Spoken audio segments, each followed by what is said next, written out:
Sir छुपाना क्यों चाहते हैं? एनएसए अजीत डोभाल कह रहे थे कि हमारा कांच भी नहीं टूटा, हमारे जहाज गिरे हैं, इस बात में डोनाल्ड ट्रंप तक बार बार कह चुके हैं। हमारे जवान, हमारे नागरिक क्या कांच से भी कम कीमती है? पाकिस्तान एक जिस प्रकार का देश है, उनकी क्या पोजीशन है, चुपके से नहीं एक्सेप्ट करेंगे, वो दे विल हिट बैक। और वही हुआ फिर।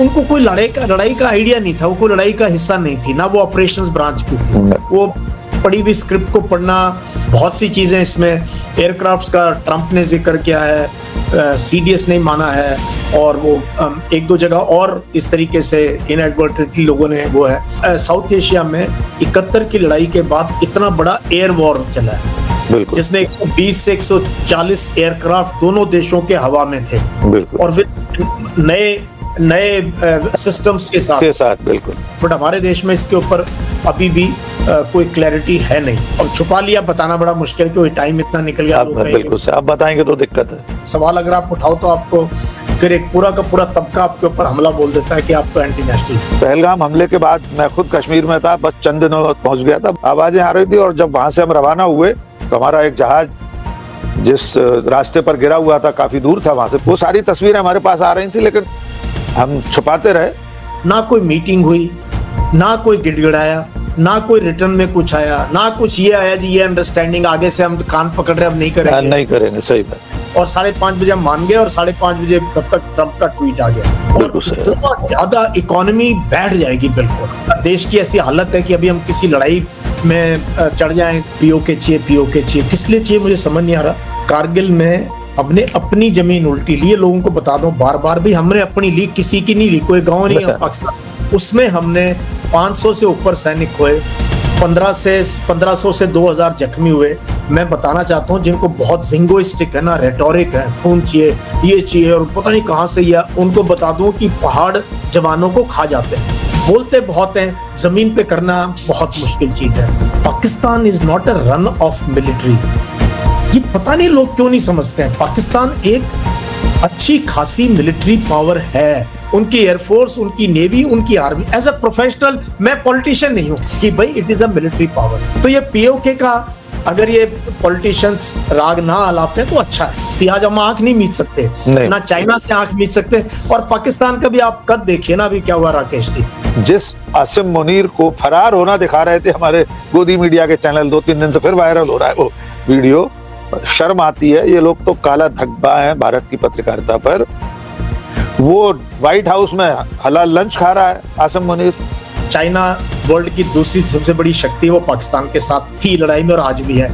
अमेरिका जो सब महाशक्ति है प्लेनेट अर्थ पे, वो पूरा का पूरा पाकिस्तान के साथ दिखा है, और आज पाकिस्तान मीडिएट कर रहा है दुनिया की सबसे जबरदस्त जंग, जो इतिहास बदलने वाली है जंग। हमारे ये देशद्रोही हैं सारे, लेकिन क्या है, बोल नहीं सकते। बोलेंगे तो हमको एंटी नेशनल कर देंगे। मेरे हिसाब से भारत के बिल्कुल हक में नहीं है किसी भी प्रकार से दोबारा सिंदूर ऑप-2 करने का या वो करने का। पाकिस्तान भी एक मिलिट्री पावर, एक न्यूक्लियर मिलिट्री पावर, एक इंटरनेशनल रिकॉग्नाइज्ड पावर के रूप में उभर के आ रहा है। बड़बोलापन। नमस्कार, मैं डॉक्टर राकेश पाठक। भारत और पाकिस्तान के बीच 1 साल पहले एक लड़ाई छिड़ी थी। 4 दिन चली इस लड़ाई को ऑपरेशन सिंदूर के नाम से इतिहास में दर्ज किया गया है। ये लड़ाई किस वक्त शुरू हुई, उसका क्या हासिल था, क्या हमारे टारगेट थे, और अचानक ये लड़ाई क्यों रोकना पड़ी, ऐसे कई सवाल हैं जिनके जवाब पिछले 1 साल से भारत के जनमानस में तैरते रहते हैं। ये सवाल पूछा जाता है कि आखिर अचानक हमें ये लड़ाई रोकना क्यों पड़ी थी। कुछ और ऐसी बातें हैं जिनको लेकर पिछले 1 साल में कई बार अलग अलग तरह के दावे किए गए। जैसे एक दावा यह किया जाता है कि जंग में भारत को किसी तरह का कोई जान माल का नुकसान नहीं हुआ। दूसरी तरफ भारतीय सेना के ही बड़े बड़े अधिकारी अलग अलग मौकों पर इससे उलट बयान देते रहे कि हमारे जहाज भी गिरे थे, कुछ नुकसान हमें भी हुआ था। निश्चित तौर पर भारतीय सेनाओं के पराक्रम का एक अद्भुत उदाहरण है ऑपरेशन सिंदूर, जिसमें सिर्फ 4 दिन में पाकिस्तान को घुटनों टेकने पर मजबूर कर दिया गया। लेकिन फिर भी जिस तरह रोकी गई, उसको लेकर अब तक कई अनुत्तरित प्रश्न हैं जिनके उत्तर चाहिए। ऑपरेशन सिंदूर के 1 साल होने पर हम इन तमाम सवालों के जवाब लेने के लिए मेजर जनरल डॉक्टर यश नूर से बात कर रहे हैं। जनरल साहब, आपका बहुत बहुत स्वागत है पब्लिक इंडिया पर। Thank you Rakesh ji. जरूर बात करेंगे आपके साथ। जी जी सर, मेरा पहला सवाल यह है कि एक साल बाद भी कई ऐसे सवाल क्या आपके दिमाग में भी हैं? आप तो फौज में रहे हैं, कई ऐसी जिम्मेदारियों का निर्वाह आपने किया है। पहला सवाल तो यह है कि क्या हमने जिस उद्देश्य से इस जंग को छेड़ा था, शुरू किया था, उसे पूरा किए बिना हमने लड़ाई रोकी थी क्या? और क्या आइंदा ऐसी फिर किसी लड़ाई की बात बार बार होती रहती है? हमारे सेना के अधिकारी भी कहते रहते हैं ऑपरेशन सिंदूर 2 कभी भी हो सकता है। तो आपका पहला कमेंट इस लड़ाई के 1 साल पूरा होने पर। जी देखो, पहली बात तो ये लड़ाई में आपको पता ही है इसकी जो है जेनेसिस हुई थी पहलगाम मैसेकर के साथ, जो कि अपने आप में ऐसा हमने बहुत टेरर एक्शन देखे हैं, बट इस प्रकार से जो है पिकनिक के स्थान पर लोगों का धर्म पूछ के उनको सेग्रीगेट करके उनको उनकी माताएं, उनकी वाइफ, उनके बच्चों के आगे मारना, मतलब द होल वर्ल्ड लगास्ट और भारत में बहुत लाजमी था एक गुस्सा एक होना। और ये अक्रॉस इंडिया था, कश्मीर की घाटी भी बंद थी और वहां पर भी लोगों का बहुत बहुत रोष था कि पूरी आपने हमारी इकोनॉमी को बर्बाद कर दिया, हमारे नाम को बर्बाद कर दिया। तो ये प्रेशर बिल्डअप होता रहा और जो है 14 दिन के बाद हमने ये जो है एक्शन किया 6-7 की रात को।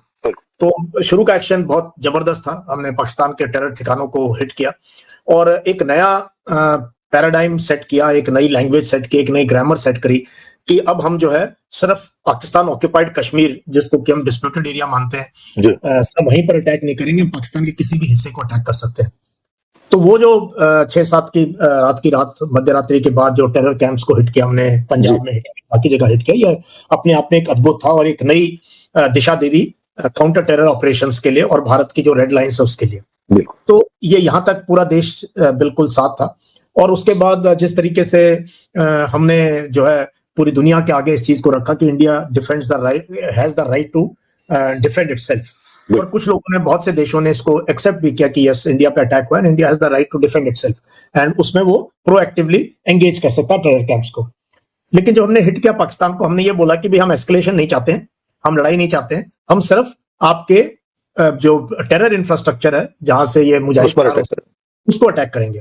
तो यहां तक ठीक था, लेकिन हमें पता है कि जिस प्रकार से पाकिस्तान की सेना का होल्ड है, पाकिस्तान एक जिस प्रकार का देश है, उनकी क्या पोजीशन है, वो कभी भी इस चीज को एक चुपके से नहीं एक्सेप्ट करेंगे, वो दे विल हिट बैक। और वही हुआ फिर जो है उन्होंने भी जो है बदले की भावना से हमारे कई मिलिट्री ठिकानों पर ड्रोन से और बाकी जगह से अटैक करने का शुरू किया। और उसके बाद इंडियन एयरफोर्स ने जो है बियॉन्ड विजुअल रेंज एम्युनिशन इस्तेमाल किया कि हमें आमने सामने हुए नहीं, और जो है आर्टिलरी का इस्तेमाल किया, लॉन्ग रेंज आर्टिलरी का इस्तेमाल किया, खासतौर पर मिसाइल जिसकी कि 5 मीटर तक की एक्यूरेसी, और बहुत एक्यूरेटली हमने पाकिस्तान के मिलिट्री ठिकानों पर बहुत बुरी तरीके से, और वहां लड़ाई एकदम खत्म होने का भी बड़ा अजीब सा तरीका था कि आधा घंटा पहले रूबियो का ट्वीट आता है, ट्रंप का ट्वीट आता है, फिर रूबियो का ट्वीट आता है कि बोथ साइड्स हैव एग्रीड, और हमने लड़ाई रुकवा दी। और 5:35 पे हमारे भी फॉरेन सेक्रेटरी ने जो है बोला कि सीज फायर हो गई है। तो हम सब चंबे में थे कि जब अभी थोड़ा सा हमारा डोमिनेशन हुआ था एक एयर के ऊपर, तो अब लड़ाई क्यों बंद हुई? तो यहाँ पर आके और फिर एक अजीब चीज ये है कि ये कहा गया कि ऑपरेशन सिंदूर पॉज में है। तो 1 ही कर रहा है, 2 नहीं है। ऑपरेशन सिंदूर अभी भी फौजी सर्कल गवर्नमेंट की तरफ से it is still going on, operation खत्म नहीं हुआ है। बिल्कुल इतना बड़ा ऑपरेशन जो कि तब खत्म हो गया था, लेकिन अभी भी तो ये है, अभी थोड़ी सी है कुछ डाउटफुल एरियाज इस ऑपरेशन को लेके, और कल इस पर काफी देश में चर्चा हुई, आर्टिकल्स लिखे गए हैं, प्रेस कॉन्फ्रेंस हुई है, और पाकिस्तान ने भी करी, हमने भी करी है। वही जो लैंग्वेज दोनों तरफ से होती है, उस तरह की लैंग्वेज हमें नजर आई है। तो सर, आपको क्या लगता है कि सचमुच में इस युद्ध में, यद्यपि सरकार तो उस वक्त 4 दिन तक उसे युद्ध भी नहीं कह रही थी औपचारिक रूप से, लेकिन हम मान लेते हैं जंग थी, युद्ध था 4 दिन का। एक उदाहरण दे लेते हैं। एयर मार्शल अवधेश कुमार भारती ने कहा कि इस लड़ाई में किसी भी तरह का जान माल का नुकसान नहीं हुआ, न तो हमारे किसी तरह का सैन्य सामग्री का, न किसी इंसान का। जबकि हकीकत यह है कि पुंछ और राजौरी में तो नागरिक मारे गए। इसके अलावा भी करीब करीब 8 से लेकर 12 तक हमारे जवानों की शहादत भी हुई है, जिसमें बीएसएफ वगैरह के जवान हैं। ये बयान क्या कहते हैं? क्या हमें इस तरह से छुपाने की जरूरत है कि अगर लड़ाई हुई है तो नुकसान तो हो गई?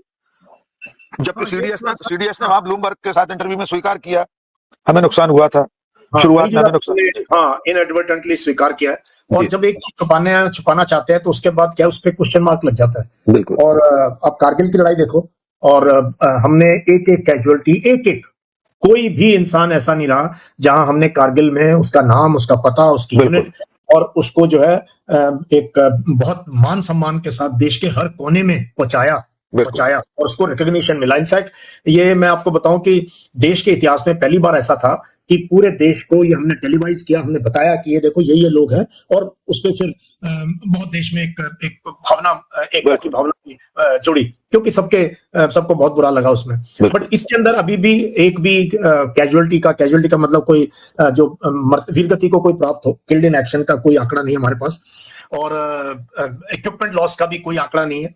तो काफी चीजें ग्रे जोन में है, और तो वो सर कहीं ना कहीं हमारा कांच भी नहीं टूटा, उन्होंने कहा एक ग्लास भी नहीं टूटा, जबकि अगर देखा जाए तो सिविल इंफ्रास्ट्रक्चर का नुकसान हुआ है, हमारे जहाज गिरे हैं, इस बात में डोनाल्ड ट्रंप तक बार बार कह चुके हैं। छुपाने की कोशिश क्यों हो रही है सर? और एक बहुत छोटी सी बात जोड़ दूं, आपने चूंकि करगिल का जिक्र किया बहुत विनम्रता से, मैं उस दौर में सर ग्वालियर में नवभारत में एडिटर था, नवभारत बड़ा अखबार था उस वक्त। मैंने अपने आह्वान पर, मेरे नवभारत के आह्वान पर ग्वालियर में ऐतिहासिक एक जुलूस निकाला था, हजारों लोग शामिल हुए थे, उसका नाम था कारगिल मार्च। मेरे पास आज भी उसकी तस्वीरें हैं। ग्वालियर के इतिहास के सबसे बड़े जुलूसों में से जो सिविल कोई मार्च निकला हो, मेरी अगुवाई में निकला था। तो उस वक्त पूरे देश ने शहादत को सलाम किया।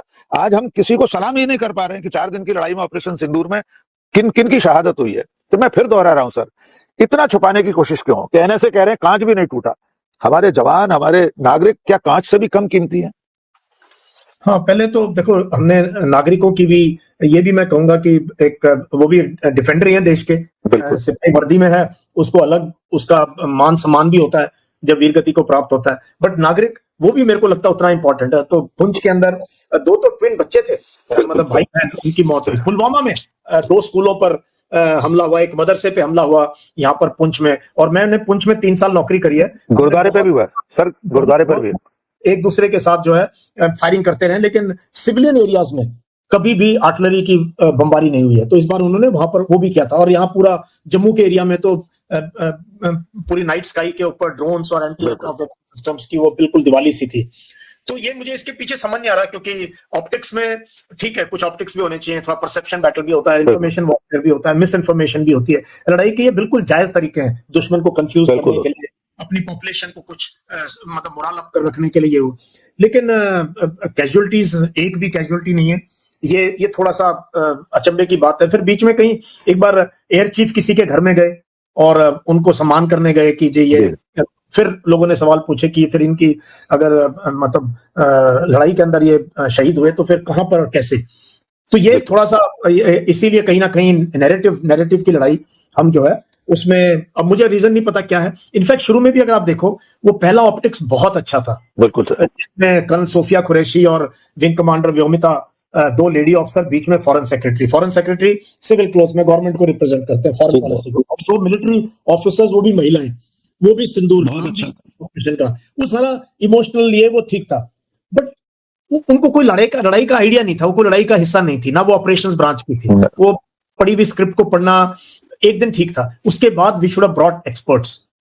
हमें बिल्कुल जो ऑपरेशंस है वो रैंक डिसाइड किया जा सकता था, कर्नल, ब्रिगेडियर, मेजर, जिस रैंक पे भी गवर्नमेंट हो जाती, बट हम उसको परसिस्ट करते रहे, और वो सिर्फ लास्ट डे आए, तीनों जो है senior officer, DGMOs, army, navy, air force के। तो उसमें वो भी मुझे लगा कि हम उसको थोड़ा दुरुस्त कर सकते थे। एक बार वो दिखाने के बाद सिंदूर है, ठीक है, नाम के साथ इमोशन जोड़ने की इसमें बहुत कोशिश हुई जो है, लेकिन ये बहुत सी चीजें इसमें, एयरक्राफ्ट का ट्रंप ने जिक्र किया है, सीडीएस नहीं माना है, और वो 1-2 जगह और इस तरीके से इनएडवर्टेंटली लोगों ने वो है। बट ये है कि हमारे कोई पायलट उसमें शहीद नहीं हुए, पायलट्स कोई इसमें किल्ड इन एक्शन नहीं है। बिल्कुल। तो ये एक ग्रे जोन में है। बट इंटरनेशनल मीडिया में, इंटरनेशनली जो एविएशन को, या ये, क्योंकि साउथ एशिया में 71 की लड़ाई के बाद इतना बड़ा एयर वॉर चला है, जिसमें 120 से 140 एयरक्राफ्ट दोनों देशों के हवा में थे, और नए सिस्टम्स के साथ। बिल्कुल। तो लाजमी है लोगों ने इसको स्टडी किया विदेश में, बट हमारे देश में इसके ऊपर अभी भी कोई क्लैरिटी है नहीं। तो क्या इसके पीछे रीजन है, मुझे समझ नहीं आ रहा कि क्योंकि अब छुपा लिया, बताना बड़ा मुश्किल, क्योंकि टाइम इतना निकल गया। बिल्कुल, आप बताएंगे तो दिक्कत है। अब बताएंगे दिक्कत है। थोड़ा बहुत पार्लियामेंट में डिस्कस हुआ, लेकिन हमारे यहाँ क्या सवाल अगर आप उठाओ तो आपको फिर एक पूरा का पूरा तबका आपके ऊपर हमला बोल देता है कि आप तो एंटी नेशनल है। बिल्कुल सही बात है। तो थोड़े बहुत समझदार लोग भी हैं जो इसमें एक अच्छी बात कर सकते थे, तो इसलिए थोड़ा सा ये कुछ आया नहीं है। और 1 साल के बाद भी हमें इतना आइडिया है नहीं कि वो 4 दिन और यही कुछ गलवान में भी हुआ। अगर आप देखो जी वहां पर भी एक कमांडिंग ऑफिसर और 19 जवान शहीद हुए। बट क्या हुआ एग्जैक्टली, क्यों हुआ, कैसे हुआ, वो अभी भी ग्रे जोन में है। कोई क्लैरिटी हमारे को मिली नहीं। बट तब इमीडिएटली उनके नाम और वो सब आ गए थे। वो हमने डिक्लेयर किया एग्जैक्टली जो है उसमें। तो ये अब मुझे इसका रीजन समझ नहीं आता क्या रीजन है, बता देना चाहिए, क्योंकि लॉसेस होते हैं। अभी अमेरिका के लॉसेस अमेरिका छुपा रहा था, लेकिन 3-4 दिन पहले CNN ने उनकी बेसिस की वीडियोस, उनकी पूरा कितना नुकसान हुआ सब जारी कर दिया। यहाँ तक कि कितनी कीमत का लॉस हुआ, कितने बिलियन डॉलर अमेरिका के कौन से जहाज कहां पर, कितनी उसके वीडियो के साथ, फोटो के साथ सब आ गया है। और जो हिजबुल्ला जिस प्रकार से टैंकों को और इजरायली टारगेट्स को बर्बाद कर रहा है, कितने टैंक हैं, काफी हद तक हो सकता है 19-20 का फर्क हो। दुनिया में ट्रांसपेरेंसी बढ़ गई और इसकी वैल्यू भी बढ़ती जा रही है कि आप कितने ट्रांसपेरेंट हैं, कितनी आप सही बात रख रहे हैं। और छुपाने वाली बात छुपानी भी चाहिए, ऐसी बात नहीं है कि मैं ये नहीं कह रहा सब कुछ बताना चाहिए देश के हित में सोच के। तो ये अभी इसका रीजन मुझे भी समझ नहीं आ रहा है कि क्यों ऐसा किया। पहले तो कभी हमने कभी नहीं किया। लेकिन हमारे देश में अगर आप इस तरह की बात करेंगे, ठीक भी किया आपने, ऑपरेशन सिंदूर में इतने जहाज गिरे थे, इतना नुकसान हुआ था, तो देशद्रोही ठहरा दिया जाएगा। और आपने ठीक कहा कि उस दिन बहुत सालों बाद, दशकों बाद आसमान पूरा फटा पड़ा था जहाजों से। और संयोग से सर, पहलगाम हमले के बाद मैं खुद कश्मीर में था, बस चंद दिनों बाद पहुंच गया था, बेसरन घाटी से ही पहला वीडियो बनाया था। और जिस दिन ऑपरेशन सिंदूर शुरू हुआ उस दिन भी मैं श्रीनगर में था। जैसे ही आधी रात के बाद सूचना मिली, मैं 6:30 बजे जैसे सूरज होगा डल झील से खड़े होकर मैंने पहला वीडियो बना दिया था 6:30 बजे।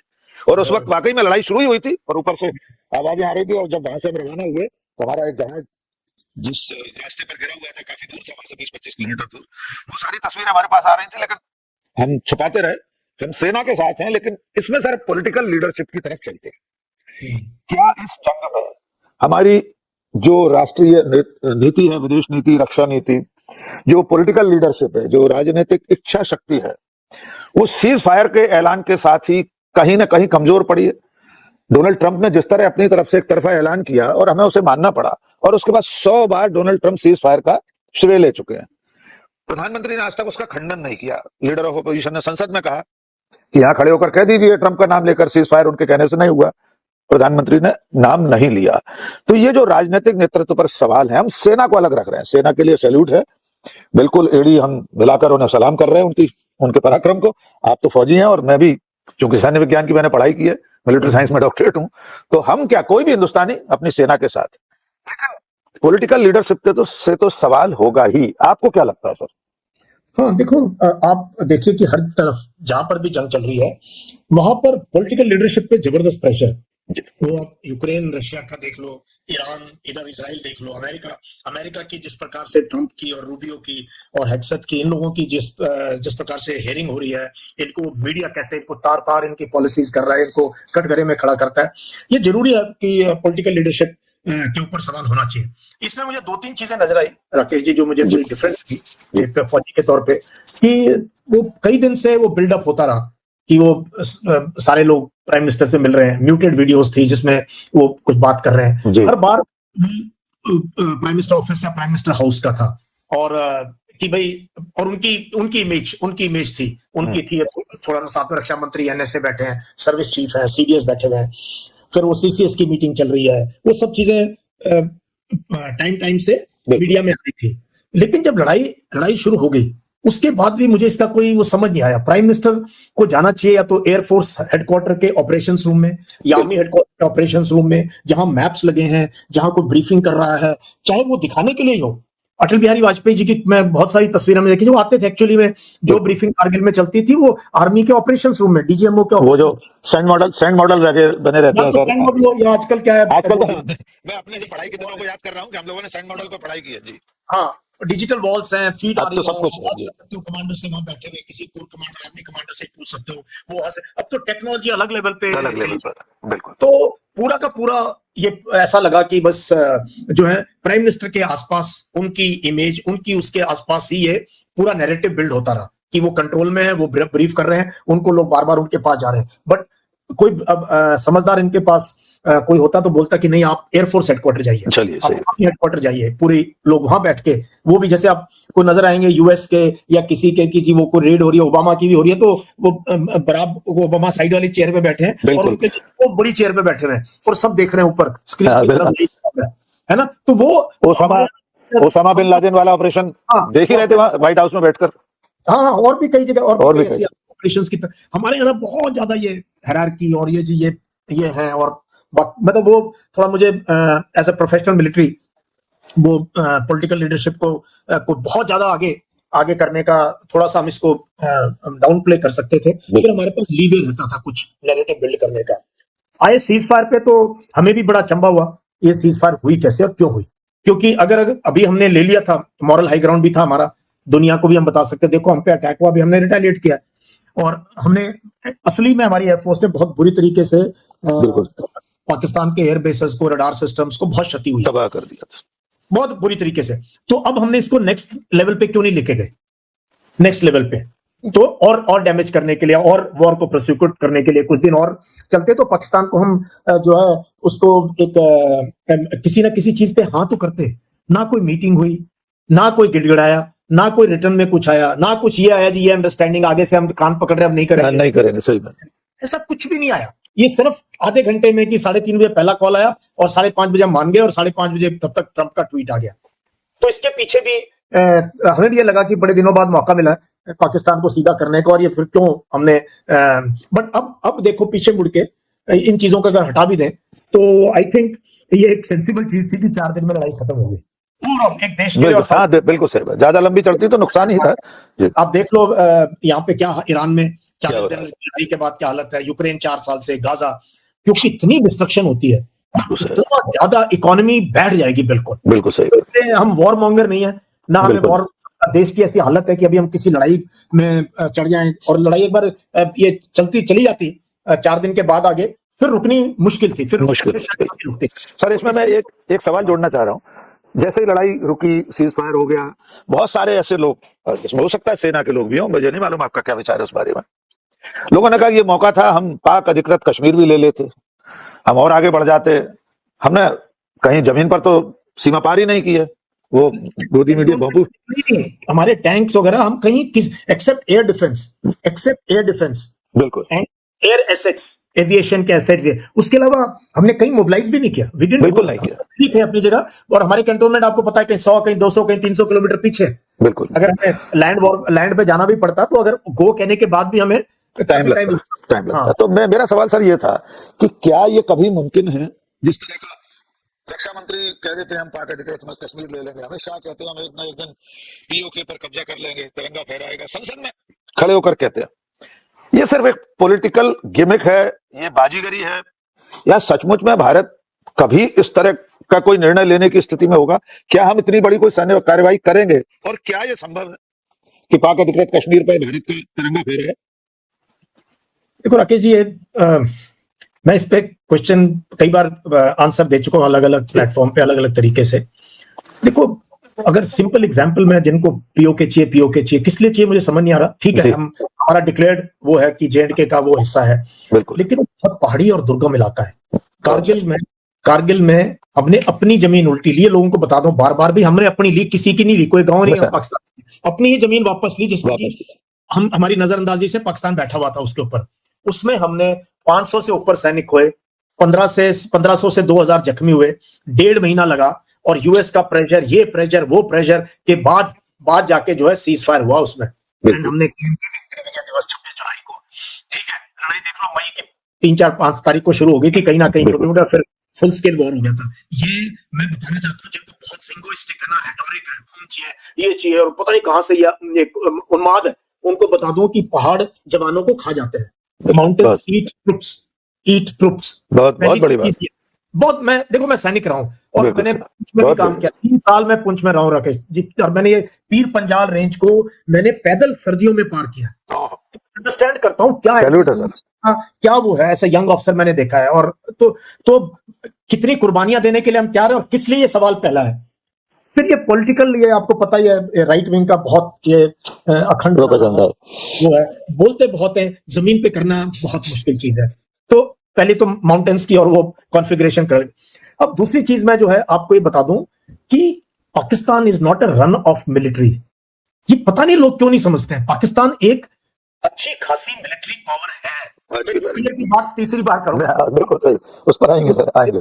उनकी एयरफोर्स, उनकी नेवी, उनकी आर्मी। एज ए प्रोफेशनल, मैं पॉलिटिशियन नहीं हूं, मैं रैली नहीं कर रहा हूं वोट लेने के लिए। मैंने कोशिश आपको तो सच बोलना है, सच में भी दबी हुए उसमें ही कम से कम कर दे कि भाई it is a military power. जो हमारे रेशियोज है ना, लड़ाई के जो रेशियोज हैं वो इतने ज्यादा फेवरेबल नहीं है कि हम आउटराइट विक्ट्री अचीव कर लेंगे पहाड़ों में, वो भी पहाड़ों में, और वो भी, और नीचे अगर आप आ जाओ पंजाब वगैरह, पंजाब का इलाका, J&K का नीचे का इलाका, राजस्थान का इलाका, गांव इतने बड़े बड़े हो गए हैं राकेश जी। वहां की जो जब भी कभी जंग होगी ना, गली कूचे की लड़ाई होगी, तो वो भी एक बहुत अलग किस्म का होने वाला है, क्योंकि पॉपुलेशन सेंटर्स बढ़ गए हैं, बहुत बड़े बड़े हो गए हैं, नदियां, तो वो भी इजी नहीं है, ये बता दो। तीसरी जगह जहां डिसीजन लिया जा सकता है वो डेजर्ट्स, जो कि रहीम यार खान और सिंध का इलाका है, फिर बलूचिस्तान है। वहां ये जंगसुंदर जी की, मैं ये किताब मेरे पास है, कभी मौका मिले तो आप पढ़ना। ये शख्स थे जिन्होंने ये ब्रास्ट एक्ट, जंगसुंदर जी, उन्होंने दिखाया था 86 में कि अगर पाकिस्तान को सचमुच में सबक सिखाना है या कुछ करना है तो डेजर्ट में करना है, ये पहाड़ों में मत जाओ, बहुत मुश्किल है। तो ये पीओके का अगर ये पॉलिटिशियंस राग ना आलाप में तो अच्छा है। और कभी अगर आना होगा तो उसके लिए हमें 20-30 साल देश को समृद्ध बनना होगा, देश को साइंस, टेक्नोलॉजी, एजुकेशन। बहुत बड़ी बात है। मैं बार बार लोगों के दिमाग क्लियर करता हूँ, भाई बहुत गुर्बत है हमारे देश में, हमारी हंगर इंडेक्स में हमारी पोजीशन देखो, हमारी पानी की पोजीशन देखो, हेल्थ की पोजीशन देखो, एजुकेशन, मैन्युफैक्चरिंग नहीं है राकेश जी। बिल्कुल सही। आईटी में भी हम बैक एंड में ही स्वेट काम करते रहे, हमारा इंडस्ट्रियल रेवोल्यूशन फिर मिस कर दिया हमने। बिल्कुल सही। तो जिस देश की इंडस्ट्रियल पावर नहीं है, वो किस बात की लड़ाई की बात करते हैं, क्यों करते हैं बात लड़ाई की? बहुत सही बात। तो मैं आपके थ्रू ये बार बार बताना चाहता हूं कि ऐसा पीओके में जब आना होगा, अगली पीढ़ी ले लेना आप लोग, बट लेकिन देश को समृद्ध बनाओ पहले, और कुछ ऐसा करो कि वो सब शामिल होना चाहिए आप में। और ये बात होगा जब यहाँ पर हिंदू मुस्लिम कम करोगे, तब तो वहां का आवाम आएगा। सही बात है। यहाँ पे जब रेटोरिक, सिंगोइज्म, यहाँ पे जिस प्रकार का माहौल आज देश में बना हुआ है, उसको कम करोगे तभी तो कोई ज्वाइन करना चाहेगा आपको वॉलंटियरली कि जी आप बहुत अच्छे हैं जी, इतनी तरक्की जी, हम भी आपसे शामिल होना चाहते हैं। वहां की जनता, वहां का आवाम तो तैयार हो हमारे साथ आने के लिए। बिल्कुल ठीक बात है। तैयार होगा दो चीजों में शर्तों में तैयार हो, एक तो आप इकोनॉमिक डेवलपमेंट आप कितनी जबरदस्त हो, और दूसरी ये आपका अंदरूनी माहौल इतना अच्छा है, वो कहीं यार ये तो यहाँ तो बहुत अच्छा है, यहाँ तो जाया जा सकता है, इनके साथ तो बात की जा सकती है। तो मेरे हिसाब से ये फिक्सेशन जो है पाकिस्तान ऑक्यूपाइड कश्मीर का, इसको कुछ साल के लिए छोड़ देना चाहिए, और हमें अपनी कैपेबिलिटी बिल्ड करनी चाहिए। हमारे दोनों तरफ एनिमीज हैं, लैंड बॉर्डर एक तरफ चाइना है जो बहुत बड़ी शक्ति, आज हम आंख नहीं मीच सकते, ना चाइना से आंख मीच सकते, और पाकिस्तान का भी आप कद देखिए ना अभी क्या हुआ राकेश जी। मैं सर मैं उसी पे आ रहा हूँ, मैं अपना सवाल ले लूं, मैं समझ गया आपका इशारा। हम सब डिप्लोमेटिक फ्रंट की तरफ चल रहे हैं, लड़ाई खत्म हुई, हमने पूरी दुनिया में अपने हरकारे भेजे, इतने सारे सांसदों के दल गए, गाना बजाना भी हुआ दुनिया में, पता नहीं कहां कहां। हम बताकर आए दुनिया को कि पाकिस्तान गलत है और हम सही हैं। नतीजा क्या हासिल हुआ उसके बाद विश्व बिरादरी में हम कहां खड़े हैं? पाकिस्तान इस लड़ाई के बाद संयुक्त राष्ट्र संघ की 2 कमेटियों में पदाधिकारी बन गया, एक तो कमेटी का सदर है, चेयरमैन है, एक में डिप्टी चेयरमैन है। दुनिया के सारे बड़े वित्तीय संस्थानों ने खजाने खोल दिए, अमेरिका ने उसके सिर पर हाथ रख दिया। जिस आसिम मुनीर को फरार होना दिखा रहे थे हमारे गोदी मीडिया के चैनल, 2-3 दिन से फिर वायरल हो रहा है वो वीडियो, शर्म आती है। ये लोग तो काला धब्बा है भारत की पत्रकारिता पर। वो व्हाइट हाउस में हलाल लंच खा रहा है आसिम मुनीर। सर इस लड़ाई के बाद क्या हम डिप्लोमेसी के मोर्चे पर भी पिछड़ गए हैं? और इसमें सर चीन का पाकिस्तान के साथ रिश्ता भी जोड़ लीजिए जी। सबसे पहले चीन पाकिस्तान का करूंगा, वो तो बाद में डिप्टी चीफ ने ही एक किसी मीटिंग या किसी उसमें पब्लिक प्लेटफॉर्म पे माना है कि चाइना का जबरदस्त रोल था। मतलब कि चाइना एक प्लेटफॉर्म की उसके पास आजकल ना इलेक्ट्रॉनिक वॉरफेयर एक अलग दर्जे पे पहुंच गया। आप इंजन स्टार्ट करोगे ना और अपना रेडियो ऑन करोगे, वहां सूचना मिल जाएगी, तो पिकअप हो जाती है आपकी एग्जैक्ट लोकेशन, बिल्कुल पिन पॉइंट लोकेशन एग्जैक्ट। और ऐसे ही आपका जैसे ही रडार ऑन होता है, कहीं कैसा ही रडार है, जैसे ही ऑन होता है उसकी सिग्नेचर पिकअप हो जाती है, लोकेशन सब कुछ हो जाता है पिकअप। और सैटेलाइट इमेजरी हमारे पास भी है, और चाइना की जो सैटेलाइट इमेजरी वो ईरान भी यूज कर रहा है अभी। तो चाइना का रोल इस लड़ाई के अंदर नजर आया है। और टोटल सपोर्ट में है, बट चाइना क्वाइटली करता है, वो हल्ला गुल्ला नहीं करता है। तो पहली बात तो चाइना वर्ल्ड की दूसरी सबसे बड़ी शक्ति है, वो पाकिस्तान के साथ थी लड़ाई में और आज भी है। अमेरिका जो सब महाशक्ति है प्लेनेट अर्थ पे, वो पूरा का पूरा पाकिस्तान के साथ दिखा है लड़ाई के बाद टोटली। वो तो 1 2 3 बार मीटिंग हो चुकी है और आज पाकिस्तान मीडिएट कर रहा है दुनिया की सबसे जबरदस्त जंग, जो इतिहास बदलने वाली है जंग। ये सेकंड वर्ल्ड वॉर से कम नहीं है जो ईरान ने काम किया है। बिल्कुल सही बात। इस जंग का मीडिएशन आज हमें पता भी नहीं है बातचीत क्या चल रही है, हमें तो अखबारों से पता चलता है या हमारे जो इधर उधर से खबर आती होगी। पाकिस्तान इज डायरेक्टली इन्वॉल्व और दोनों। लेकिन सर हमारा फॉरेन मिनिस्टर तो कहता है कि मध्यस्थता दलाली है, हम क्यों करेंगे सर इसका वो एक फ्रस्ट्रेटेड स्टेटमेंट थी। डिप्लोमेसी में ऐसी बात तो डिप्लोमेट को तो कहनी नहीं चाहिए, कभी नहीं कहना चाहिए, डिप्लोमेट को कभी नहीं कहनी चाहिए अपनी शान। और एक और चीज बताऊं मैं राकेश जी, मैं पाकिस्तानी ऑफिसर्स के साथ मुझे 2-3 बार मौका मिला है विदेश में ट्रेनिंग करने का। ये बाद में वो इस चीज को कहते थे कि सर आपकी एक चीज माननी पड़ी। मैंने क्या कहता, सर आप ट्रू प्रोफेशनल हो। मैं कैसे? कहता सर आप में ना वो जो एक चीज हम सोच रहे थे वो नहीं है। मैंने कहा मैं एक प्रोफेशनल मिलिट्री ऑफिसर हूं, मैं वेल ट्रेन्ड हूं, मुझे भारत की सभ्यता, भारत की शालीनता, मेरे देश की यूनिफॉर्म पहनी है। मैं तो पॉलिटिकल पार्टी का कार्यकर्ता नहीं हूं कि आप मेरे कुछ भी बोल दो। सही बात। तो ये एक डिप्लोमेट और एक फौजी नहीं कर सकता। बट आज शर्म की बात है, मीडिया पे आपने बात की, इन्होंने जो पहले भी किया और आज भी, ये डोमेस्टिक फीड करने के चक्कर में हम भूल गए हैं हम हैं क्या, हम हैं क्या ऐसे कंट्री। ये मैं बहुत बड़ी बात कह रहा हूं आपको। हमारी बाहर जिस प्रकार की हमारी नैरेटिव है, जिस प्रकार वी वर लेफ्ट फ्रेंडलेस, मुझे अफसोस होता है कहते इसमें। टर्की डायरेक्ट सपोर्ट में आया, अजरबैजान डायरेक्ट सपोर्ट में आया, और ये सऊदी वगैरह म्यूटेड थे, बट वी न्यू कि किस तरफ है। ईरान ने टीम भेजी दोनों देशों को बनाने के लिए, ईरान में आए थे फोन, और हमारे एक जो है वो कह रहे हैं कि उनके बारे में क्या काम है, आपको क्या बताऊं। तो ये नोएडा फिल्म सिटी और जो ये उछलते हुए एंकर, और इसमें जो कुछ हमारे मिलिट्री के भी लोग हैं, वो वेटरन नहीं है क्योंकि पिछले 4 साल 5 साल करके चले गए या छोटी मोटी सर्विस करी है, वो एंकर से भी ऊपर समझते चलाएंगे आग लगा दी। तो ये बहुत बहुत खराब है।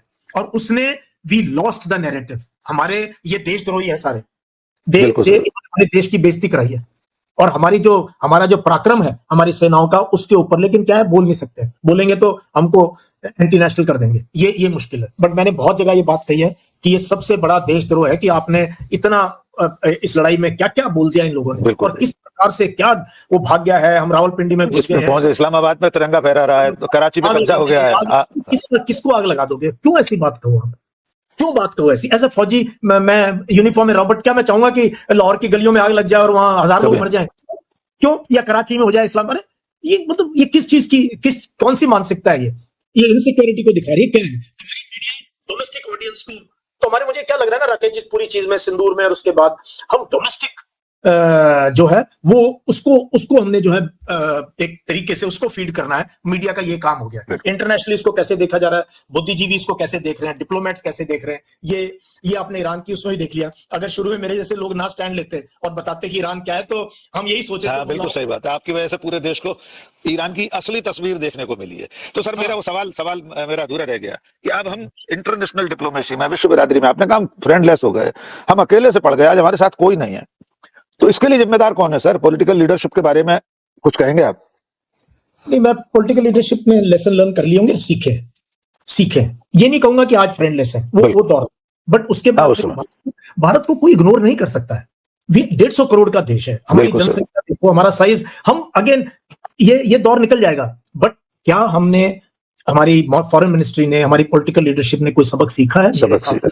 हाँ, अभी देखो आप कितने डेलीगेशन अभी भी हमारे गए थे ईरान के, उसमें भी कहीं पे वाइस प्रेसिडेंट श्रीलंका गए हुए थे, ठीक है, एनएसए गए हुए थे, सऊदी अरेबिया, कई देशों में फॉरेन मिनिस्टर कहीं गए हुए थे, प्राइम मिनिस्टर फोन कर रहे थे। तो हमने दोबारा आउटरीच करने की कोशिश की है, एंड सबको हमारा बिजनेस चाहिए, हमारे साथ वो चाहिए, तो कोई इग्नोर नहीं कर सकता।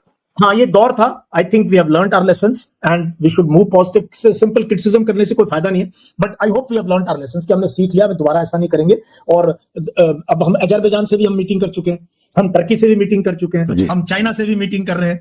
तो अब कोई किसी से ओपनली दुश्मनी करने की जरूरत नहीं है। आज के दिन सबसे बातचीत करते रहे, चाहे उनका स्टैंड क्या कुछ भी रहा हो उस टाइम पे। और थोड़ा सा सिर्फ मैं एमईए को और पॉलिटिशियन जो ऊपर लीडर है कि अपनी डोमेस्टिक पॉलिटिक्स को थोड़ा डीहाइफनेट करो फॉरेन पॉलिसी के साथ। ये काली छाया जो देश पे इसकी है, डोमेस्टिक पॉलिटिक्स की है, वोट पॉलिटिक्स की है, उसकी है, वो अगर फॉरेन पॉलिसी पे इंपैक्ट करेगी तो इसका बहुत, आप समझते हो मैं क्या हिंट दे रहा हूं? समझ गया। इसका बहुत खमियाजा इस देश को करना पड़ेगा अगर हम ऐसे ही चले तो। हमें थोड़ा सा, बांग्लादेश है किसी और दिन बात करेंगे जी जी उसके बिल्कुल ऊपर कि वहां क्या पॉलिसी होनी चाहिए अभी और कैसे हमें सुधार करना चाहिए। वहां ऐसे श्रीलंका, नेपाल देख लो, जी अभी ये भी एक बड़ा समस्या आने वाली है, आप देखते जाना। बिल्कुल बिल्कुल तो इसलिए बिल्कुल फॉरेन पॉलिसी को थोड़ा सा डीहाइफनेट करके रखना चाहिए और डोमेस्टिक इलेक्शंस में और जो मर्जी कर लो, लेकिन कोशिश करनी चाहिए कि ऐसी बातें ना कही जाए कि इंटरनेशनली हमारे डिप्लोमेट्स को एम्बेरसमेंट होनी पड़े, जो अभी एक दो जगह हो रही है। बिल्कुल बहुत अच्छे से आपने सारे मामले को समझाने की कोशिश की है। एक आखिरी सवाल ले लेते हैं सर, मेरे ख्याल से कल या परसों जनरल एच.एस. पनाग का कोई आर्टिकल किसी अखबार में छपा है कि ऑपरेशन सिंदूर जैसी एक लड़ाई फिर हो सकती है। शायद उन्होंने 5 साल की बात कही है आगे। बीच में भी कई लोग कहते रहे हैं, आपने भी कहा कि सरकार या सेना कहती है पॉज है, ये अभी रोका गया, स्थगित है, सिर्फ लड़ाई रुकी नहीं है, बंद नहीं हुई है। तो ऐसी परिस्थितियां फिर बन सकती हैं क्या, वो भी ऐसे में जब अमेरिका अब खुलकर पाकिस्तान के साथ है। आपने बहुत अच्छी बात कही कि ईरान जैसी बड़ी लड़ाई जो दशकों बाद दुनिया में बहुत बड़ी लड़ाई है, उसे रोकने की बातचीत अगर पाकिस्तान में इस्लामाबाद में टेबल पर हो रही है तो ये उसकी बड़ी बढ़त है। इसके बावजूद कि हमारी लड़ाई फिर हो सकती पाकिस्तान से जल्दी? मैं जल्दी तो नहीं कहूंगा क्योंकि हमने काफी सबक ले लिए होंगे इससे। जी और एक बहुत फाइन लाइन है Rakesh ji between restraint and aggression. जी रिस्ट्रेंट एंड एग्रेशन बहुत फाइन लाइन है और वो बहुत सोच समझ के करना चाहिए। देखो, मैंने जब सिंधु हुआ तब मैंने एक छोटी सी एनालिसिस करी थी कि अटैक करना था तो 24 घंटे में ठोकना था इनको, 48 घंटे में। ये 14 दिन आपने टाइम दे दिया इनको रिकवर करने का और हम उसमें माहौल बनाते हैं। प्रोफेशनल है और हमने ये लाइन बना दिया, प्राइम मिनिस्टर ने कह दिया कि any act of terror is act of war. ये बहुत बड़ा पॉलिसी शिफ्ट है। अगर दोबारा होगा, दोबारा कहीं अगर टेरर एक्शन होगा तो क्या हम अटैक करेंगे दोबारा और कितनी देर में करेंगे? तो ये बात है। दूसरी बात, वो इट्स अ मिलिट्री पावर। हमें कोशिश करनी चाहिए कि किसी तरीके से डिप्लोमेटिकली हम जो है ऐसा माहौल बनाएं कि हमें लड़ाई ना हो। मेरे हिसाब से भारत के बिल्कुल हक में नहीं है किसी भी प्रकार से दोबारा सिंदूर ऑप-2 करने का या वो करने का। अभी हमें बहुत ज्यादा नेशन बिल्डिंग में काम करना है, बहुत नेशन बिल्डिंग में काम करना है और दुनिया की परिस्थितियां बहुत तेजी से चेंज हो रही है और इसमें हमारे रीजन के अंदर चाइना तो एक बहुत बड़ी मिलिट्री पावर, इकोनॉमिक पावर तो है ही है, उभर के आ रहा है। वो देखना है हमने। पाकिस्तान भी एक मिलिट्री पावर, एक न्यूक्लियर मिलिट्री पावर, एक इंटरनेशनल रिकॉग्नाइज्ड पावर के रूप में उभर के आ रहा है। हमें उसको भी फैक्टर इन करना पड़ेगा आगे जब करेंगे। तो दिमाग लगाना पड़ेगा, कैपेबिलिटीज बिल्ड करनी पड़ेंगी, इंडिजिनस कैपेबिलिटी बिल्ड करनी पड़ेंगी, अपने हथियार डेवलप करने पड़ेंगे। अब मांगे हुए हथियारों से अगर हम तो जो है आप धोखा खा सकते हो, आपको स्पेयर नहीं मिलेंगे, कुछ ये नहीं होगा। तो उस कैपेबिलिटी के लिए आज सोचेंगे तो 20 साल लगेंगे हमें उस टाइप की कैपेबिलिटी डेवलप करने के लिए। वो करनी चाहिए। तो मैं हमेशा बार-बार एक लास्ट लाइन आपके में, हमें इनवर्ड लुकिंग नेशन बनना चाहिए। अगले 20 साल देश के नाम, ये स्लोगन होना चाहिए। हमें ना पाकिस्तान से मतलब, ना चाइना से, इनसे रिश्ते ठीक ठाक रखो और नेशन बिल्डिंग का काम करो। युवाओं को कैसे नौकरी जनरेट करते हो, साइंस टेक्नोलॉजी, टेक्नोलॉजीज को लेके आओ या वो करो। जो कुछ काफी काम हो रहा है सर, मैं नहीं कह रहा, बहुत काम हो रहा है। सरकार चुप नहीं है, कर रहे हैं, लेकिन अवॉइड करें हम कि बड़बोलापन भारत को सूट नहीं करता। हमारी शक्ति, हमारा साइज नक्शे में देख के पता चल जाता है क्या देश है। बिल्कुल, हमें कहने की जरूरत नहीं है। बहुत अच्छी बातचीत। जी जी। तो हमारे साथ बात कर रहे थे मेजर जनरल डॉक्टर यश मौर्य साहब। ऑपरेशन सिंदूर की पहली सालगिरह पर पिछले 1 साल में भारत कहाँ खड़ा है, हमने उस लड़ाई में क्या हासिल किया और आगे हमें किन किन चीजों से बचना चाहिए, देश को अपने विकास के काम में लगना चाहिए, जंग से बचना ही चाहिए और इस लड़ाई से जो सबक सीखे हैं उन सबकों के आधार पर आगे चलकर भारत की विदेश नीति, रक्षा नीति को शेप देना चाहिए, आकार देना चाहिए। बहुत बहुत शुक्रिया जनरल साहब। आपसे ईरान पर एक बात अभी हमारी तय है, बहुत जल्दी हम 1-2 दिन में फिर आपसे बात करेंगे। बहुत बहुत ईरान पे करेंगे, फिर एक सेशन बांग्लादेश पे करेंगे। बिल्कुल पड़ोसी देशों पर करेंगे, बांग्लादेश, श्रीलंका और नेपाल तक हमें अब आंखें दिखा रहा है, उस सब पर बात करेंगे। बहुत बहुत शुक्रिया सर। जय हिंद सर। Thank you. जय हिंद।